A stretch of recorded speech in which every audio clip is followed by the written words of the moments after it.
How's it going, everybody? Jesus loves you. My name is Cody. It is Friday, and this is the Christian News Show I do every Monday, Wednesday, and Friday. Truth!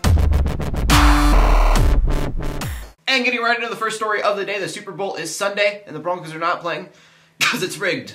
And it most likely isn't rigged, but really? Patriots, 13 points?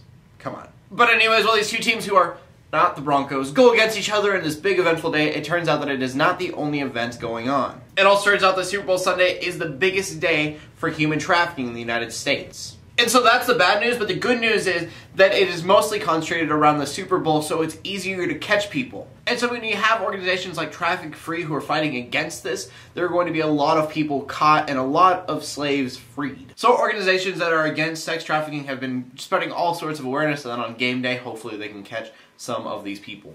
As a few of you know, I'm a big fan of Love 146. They're one of those organizations. I don't know if they're going to be at the Super Bowl doing anything, but of course they're probably spreading awareness as well. And of course, if you want to support them or just learn more about them, link in the description below. And then we move on to a news story coming out of Illinois where 50 churchgoers were robbed at gunpoint. Two teens are now in custody, one 17 years old and one 19.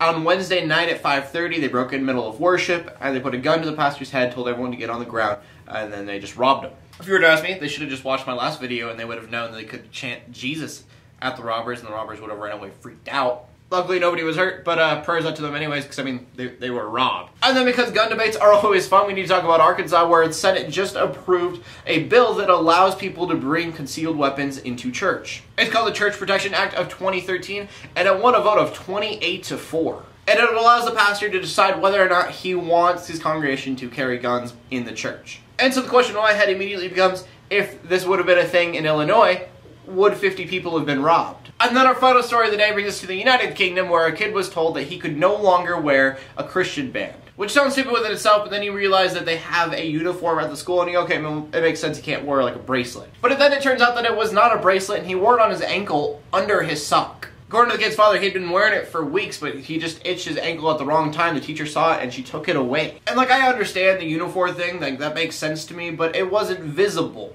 But regardless, the father brought it to court because he thinks it's wrong. I want to know what you guys think. So question of the day, is it discrimination for this kid to not be allowed to wear a Christian anklet that is not visible with his uniform?